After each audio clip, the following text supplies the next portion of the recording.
My name is Stuti Varshney and I am going to teach a very important topic of NEET chemistry and that is carbocation. तो carbocation को start करने से पहले ये समझते हैं कि कार्बोकेटायन आखिर होता क्या है। तो कार्बोकेटायन जो है वो है एक reaction intermediate. And now reaction intermediate क्या होते हैं? रिएक्शन इंटरमीडिएट वो होते हैं जो किसी भी रिएक्शन में बनते हैं और उस रिएक्शन का प्रोडक्ट डिटरमाइन करते हैं। हम पहले रिएक्शन इंटरमीडिएट समझते हैं। रिएक्शन इंटरमीडिएट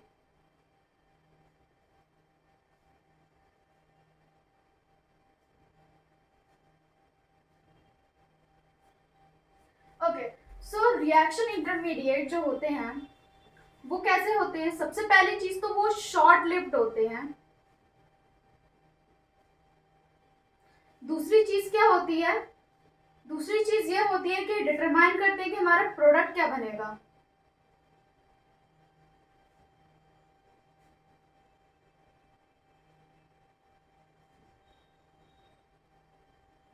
तो कार्बोकेटाइन क्या है? एक रिएक्शन इंटरमीडिएट है। अब कार्बोकेटाइन बनता कैसे है? तो सिंपल सी बात ये है, जब कार्बन के साथ जुड़ा हुआ है एक इलेक्ट्रोनेगेटिव एटम, जैसे कि ये X हो गया। X क्या है? एक इलेक्ट्रोनेगेटिव एटम। अब ये X क्या करेगा? ये इलेक्ट्रॉन लेके चला जाएगा अपने साथ, ठीक है। तो क्या हो जाएगा? ये आ जाएगा कार्बन के ऊपर positive charge. Okay, positive charge आने से ये क्या बना? पॉजिटिव चार्ज आने से बना ये एक इलेक्ट्रॉन डेफिशिएंट स्पीसीज। यहाँ पर हम समझते हैं जो कार्बोकेटाइन है, कार्बोकेटाइन क्या है? एक इलेक्ट्रॉन डेफिशिएंट स्पीसीज। क्यों है इलेक्ट्रॉन डेफिशिएंट? क्योंकि इसका ऑक्टेट कंप्लीट ही नहीं है। इसमें कितने इलेक्ट्रॉन्स हैं? 6 इलेक्ट्रॉन्स हैं। 6 इलेक्ट्रॉन्स का मतलब है ऑक्टेट इज नॉट कंप्लीट। और अगर ऑक्टेट कंप्लीट नहीं होता तो हम वो स्पीशीज कैसी होती है? एक इलेक्ट्रॉन डेफिशिएंट स्पीसी। सो कार्बोकेटाइन क्या है? एक इलेक्ट्रॉन डेफिशिएंट स्पीसी।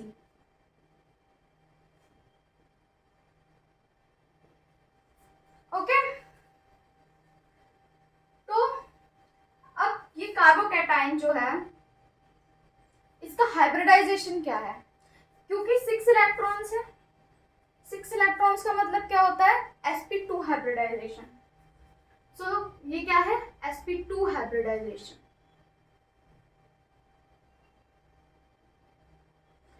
और याद होगा आपको कि जो sp2 हाइब्रिडाइजेशन होता है उसकी ज्योमेट्री हमेशा कैसी होती है? Trigonal planar. तो अगर हम इसको बनाएं तो उसकी जो स्ट्रक्चर बनेगा वो कैसा बनेगा? Trigonal planar. ओके, ये क्या है? ये होंगे सेम प्लेन में और इसके ऊपर होगी ये वैकेंट p ऑर्बिटल। ओके, ये क्या है? ये है वैकेंट p ऑर्बिटल। ओके, अब हम क्या समझते हैं कि ये जो कार्बोकेटाइन होता है, ये कार्बोकेटाइन सबसे पहली चीज तो ये है कि ये कौन कौन सी रिएक्शंस में आता है। तो ये रिएक्शंस में आता है एलिमिनेशन रिएक्शन,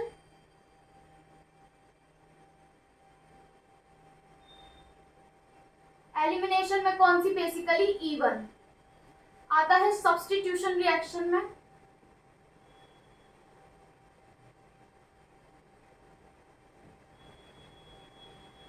बेसिकली कौन सी? SN1 में। तो अब देखिए ये वाला जो है, इस वाले का नाम क्या है? नाम हम बताते हैं इसका क्या है? Methyl carbocation. Okay, methyl carbocation इसका नाम है, जिसको हम बोलते हैं CH3+। Okay, now CH3 CH2+, इसका नाम क्या होगा? इसका नाम होगा इथाइल कार्बोकेटायन।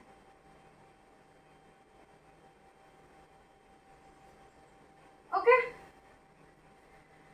इसी तरीके से CH2 double bond CH and this CH2+, इसका नाम क्या होगा? Allyl carbocation. हम क्या समझते हैं, अब हम समझते हैं कि कार्बोकैटायन का स्टेबिलिटी ऑर्डर क्या होता है। ठीक है, तो स्टेबिलिटी ऑर्डर सिंपली बहुत ही सिंपल सा स्टेबिलिटी ऑर्डर है, यहाँ पे लिख देती हूँ मैं, stability order of carbocation. So simple सी बात ये है, जो कार्बोकैटायन है सबसे ज्यादा स्टेबल होता है या तो रेजोनेंस हो या मीजोमेरिक इफेक्ट हो, देन आता है हमारा हाइपर कंजुगेशन और उसके बाद इंडक्टिव इफेक्ट। तो सबसे पहले स्टेबिलिटी का ऑर्डर क्या होगा इसका, रेजोनेंस या फिर मीजोमेरिक इफेक्ट, देन आता है हमारा, देन क्या आता है, हाइपर कंजुगेशन, देन आता है हमारा इंडक्टिव। आप समझते हैं हम एक एक करके इन चीजों। सो रेजोनेंस की जब हम बात करते हैं तो आप ये देखिए,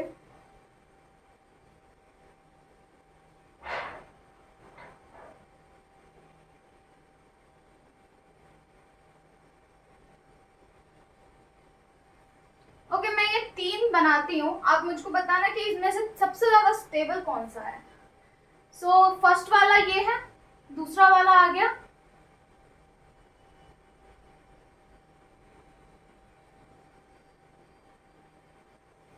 और तीसरा वाला आ गया,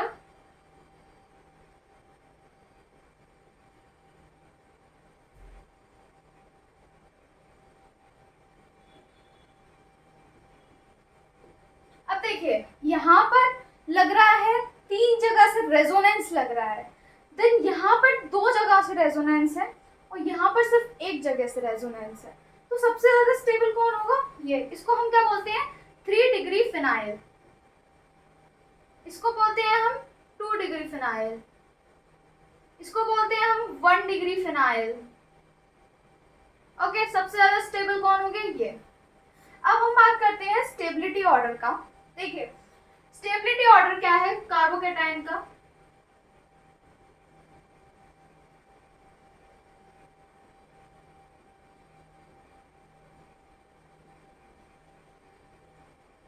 तो सबसे पहले आ जाएगा 3 डिग्री फिनाइल, 3 डिग्री फिनाइल, जो कि क्या हो जाएगा, फिर आएगा हमारा 2 डिग्री फिनाइल,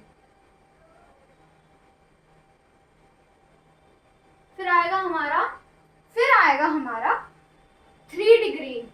ओके, 3 डिग्री का मतलब क्या है, ये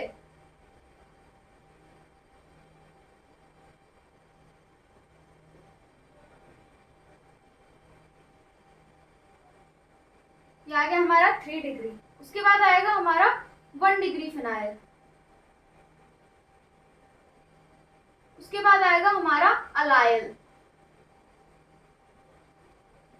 फिर आएगा हमारा 2 डिग्री फिनाइल, सॉरी फिर आएगा हमारा 2 डिग्री। 2 डिग्री क्या है,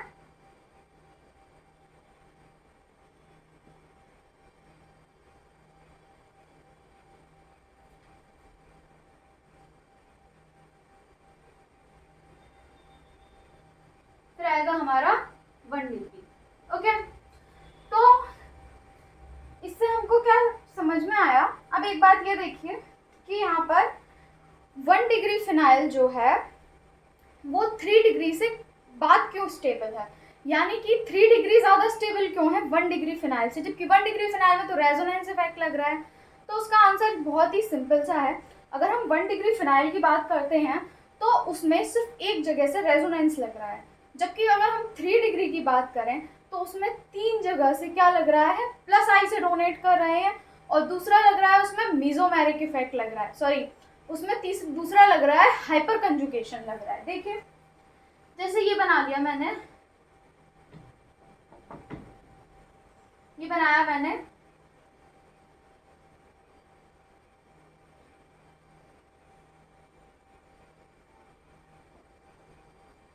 ओके ये हो गया मेरा 3 डिग्री। अब 3 डिग्री में आप ध्यान से देखो, ये तीन हाइड्रोजन, ये 3 हाइड्रोजन और ये 3 हाइड्रोजन, यानी कि टोटल कितने हुए 9 अल्फा हाइड्रोजन।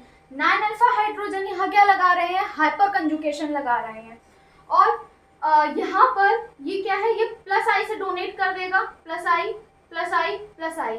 अब यहाँ पर प्लस आई भी लग रहा है, हाइपर कंजुगेशन भी लग रहा है, तो इसीलिए ये ज्यादा स्टेबल होगा किससे, 1 डिग्री फिनाइल से। अब हम थोड़ी सी एक रिएक्शन की बात कर लेते हैं जिसका नाम है SN1 रिएक्शन, जो कि बहुत ही ज़्यादा इंपॉर्टेंट रिएक्शन है for carbocation. So SN1 reaction के बारे में बात करते हैं।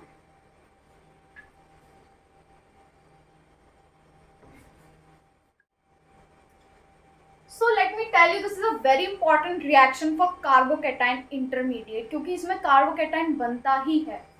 सो इस रिएक्शन का नाम क्या है, substitution nucleophilic first reaction. Okay, substitution nucleophilic. अब इसमें क्या हो रहा है, हमारे पास ये है रिएक्शन C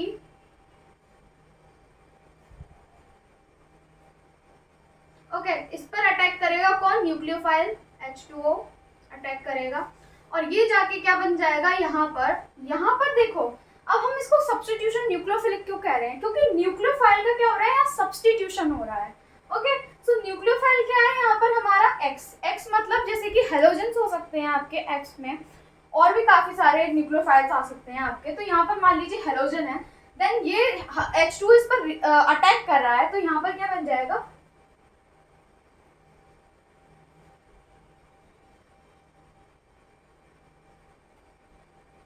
ओके। सो यहाँ पर है ये दूसरा न्यूक्लियोफाइल आकर जुड़ गया। अब हम समझते हैं इसकी रिएक्शन की मैकेनिज्म को समझते हैं हम कि कैसे हुआ ये। सो मैकेनिज्म क्या है इसका, देखिए मैकेनिज्म बहुत ही सिंपल सा है। पहला जो है CH3 CH3 CH3। अब ये बताइए कि यहाँ पर हमने 3 डिग्री क्यों लिया। ओके, सो यहाँ पर हमने ये पुराना जो न्यूक्लियोफाइल है X, ये निकल जाएगा, ठीक है, ये निकल गया। और यहाँ पर क्या बना, यहाँ बना हमारा सबसे इंपॉर्टेंट स्पीसी जिसका नाम क्या है, carbocation. Okay, so this reaction is the rate determining step of this whole reaction. So this is the rate determining step. Now अब हम देखते हैं सेकेंड स्टेप। अब सेकेंड स्टेप में क्या होगा, ये जो है हमारा प्यारा कार्बोकैटायन, इसके ऊपर जाकर कौन अटैक करेगा, हमारा वाटर। यहाँ ऑक्सीजन से अटैक होगा, ये जुड़ गया इससे जाकर,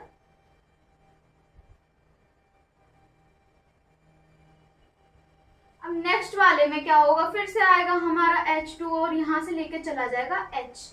ओके, तो यहाँ पर क्या बन गया हमारा, ये बन गया हमारा प्रोडक्ट। ओके, अब देखिए यहाँ क्या बना है, कार्बोकैटायन। तो सबसे इंपॉर्टेंट चीज समझने की ये है कि ये रिएक्शन किस चीज पर डिपेंड कर रहा है, formation of carbocation. Okay, this is important thing, ये फॉर्मेशन ऑफ कार्बोकैटायन पे डिपेंड कर रहा है, ना कि रीअरेंजमेंट ऑफ कार्बोकैटायन। सो यहाँ पे कार्बोकैटायन बना, यानी स्टेबिलिटी का ऑर्डर वही होगा अपना 3 डिग्री 2 डिग्री 1 डिग्री। ओके, अब मैंने बताया था कि यहाँ पर 3 डिग्री क्यों लिया हमने, इसका कारण यही है क्योंकि 3 डिग्री में ही ये रिएक्शन पॉसिबल है। मतलब ये डिपेंड करती है कार्बोकैटायन की स्टेबिलिटी पर, और 3 डिग्री में कार्बोकैटायन काफ़ी स्टेबल होता है, इसीलिए यहाँ पर 3 डिग्री लिया है हमने। अगर हम यहाँ 1 डिग्री लेंगे तो ये रिएक्शन पॉसिबल नहीं होगी, क्योंकि 1 डिग्री में कार्बोकैटायन बनने की पॉसिबिलिटी बहुत कम होती है। ठीक है, 1 डिग्री होता है किसमें, SN2 में, जिसकी बात हम बाद में करेंगे। ओके, सो यहाँ पर ये हो गया। अब सबसे ठीक है, तो हम समझते हैं कि ये रिएक्शन को थोड़ा समझने की कोशिश करते हैं। तो सबसे पहले चीज किस पे डिपेंड कर रहा है, rate of formation of carbocation. Okay, not rearrangement, I am telling you again, not rearrangement, it depends on the rate of formation of carbocation. Second, it depends upon, दूसरी चीज, ये रिएक्शन क्या है, ये फर्स्ट ऑर्डर रिएक्शन है। Okay, unimolecular है। तीसरी चीज ये हो रही है पोलर प्रोटिक सॉल्वेंट में।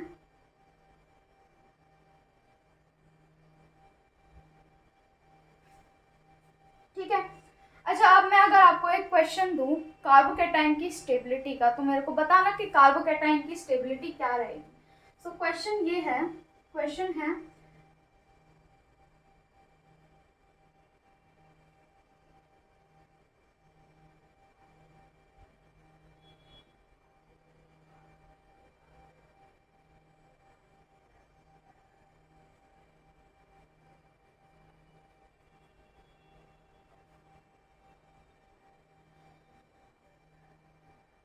अब ये तीनों है।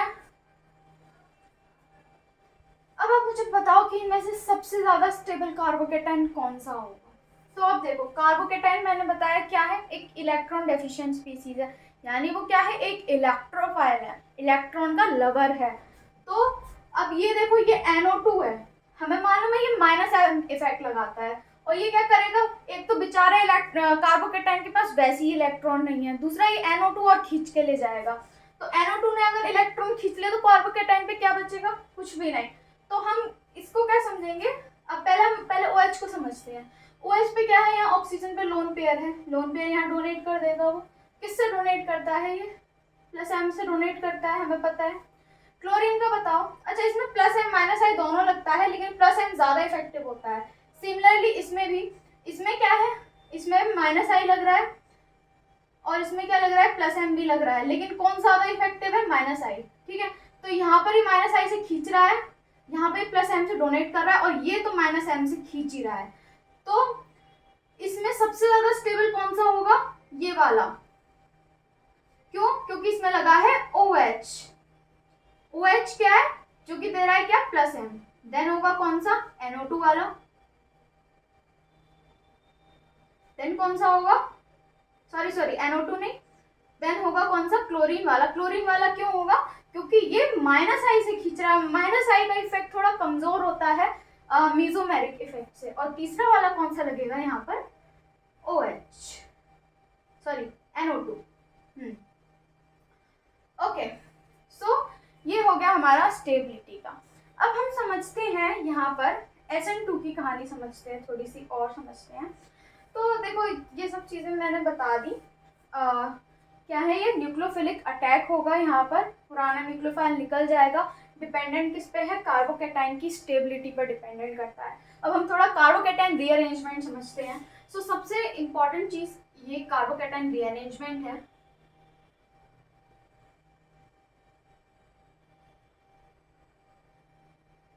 कार्बोकेटाइन क्या चाहेगा, हर इंसान क्या चाहता है कि वो अपनी लाइफ में स्टेबल रहे। कोई भी ये नहीं चाहता कि मैं अनस्टेबल पोजीशन पे बना रहा हूँ। तो हर कोई ये चाहेगा, अगर किसी को स्टेबिलिटी मिल रही है लाइफ में तो वो स्टेबिलिटी यूज करना चाहेगा। वैसे ही कार्बोकेटाइन है, कार्बोकेटाइन क्या चाहेगा कि मैं स्टेबल हो जाऊं बस कैसे भी करके। तो वो स्टेबल कैसे होगा, देखिए, जैसे मान लो ये है CH3CH,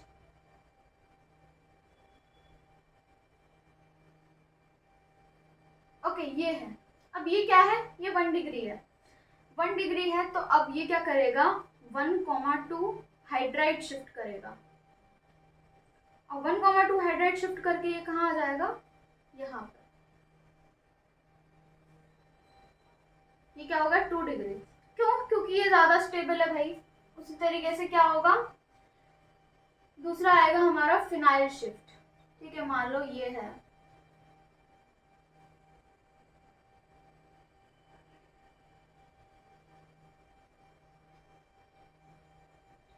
अब देखो यहाँ पर ये कार्बोकेटाइन क्या करेगा, ये करेगा 1,2 फिनाइल शिफ्ट।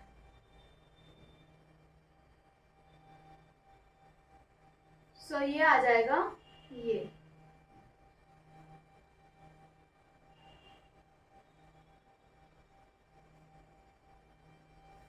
आ गया हमारा फिनाइल शिफ्ट। और तीसरा आता है हमारा मिथाइल शिफ्ट।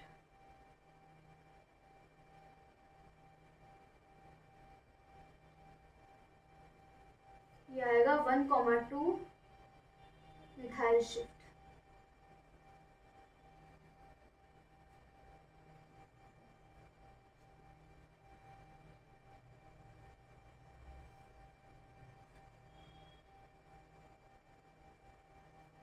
ये हो गया हमारा मिथाइल शिफ्ट। अब इसका भी एक ऑर्डर है, जैसा मैंने ऑर्डर बताया बिल्कुल सेम वही है। सबसे पहले आता है हाइड्राइड शिफ्ट,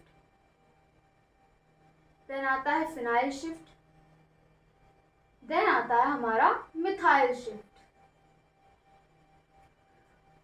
तो इसी तरीके से कार्बोकेटायन आपको मतलब कि कार्बोकेटायन रीअरेंज करता है अपनी सुविधा के हिसाब से, कि जब भी वो जहाँ पर भी वो ज़्यादा स्टेबल होगा वो वहाँ पर शिफ्ट कर लेगा अपने आप को, whether it is from methyl shift, hydride shift और phenyl shift. So that is it for carbocation. And I hope कि ये टॉपिक समझ में आया आपको। Thank you so much.